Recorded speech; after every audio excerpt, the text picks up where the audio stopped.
एक दिन गौतम बुद्ध अपने शिष्यों के साथ एकदम शांत बैठे हुए थे। उन्हें इस प्रकार बैठे हुए देख शिष्य चिंतित हुए कि कहीं वह अस्वस्थ तो नहीं है। एक शिष्य ने उनसे पूछा कि आज वह मौन क्यों बैठे हैं, क्या शिष्यों से कोई गलती हो गई है? इसी बीच एक अन्य शिष्य ने पूछा कि क्या वह अस्वस्थ हैं, पर बुद्ध मौन रहे। तभी कुछ दूर खड़ा व्यक्ति जोर से चिल्लाया, आज मुझे सभा में बैठने की अनुमति क्यों नहीं दी गई है? बुद्ध आंखें बंद करके ध्यान मग्न हो गए। वह व्यक्ति फिर से चिल्लाया, मुझे प्रवेश की अनुमति क्यों नहीं मिली?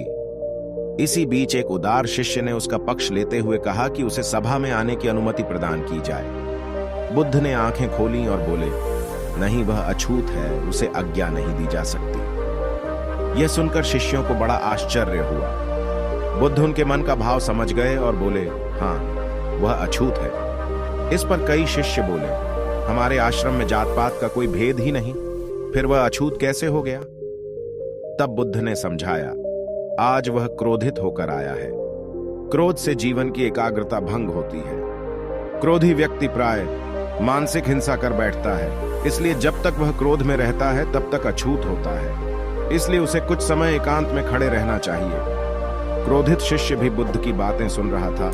पश्चाताप की अग्नि में तप कर वह समझ चुका था कि अहिंसा ही मनुष्य का महान कर्तव्य व परम धर्म है।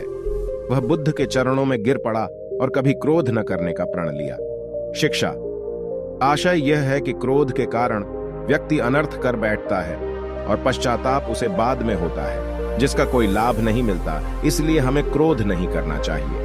असल मायने में क्रोधित व्यक्ति अछूत हो जाता है और उसे अकेला छोड़ देना चाहिए। क्रोध करने से तन, मन और धन तीनों की हानि होती है। क्रोध से ज्यादा हानिकारक कोई और वस्तु नहीं है।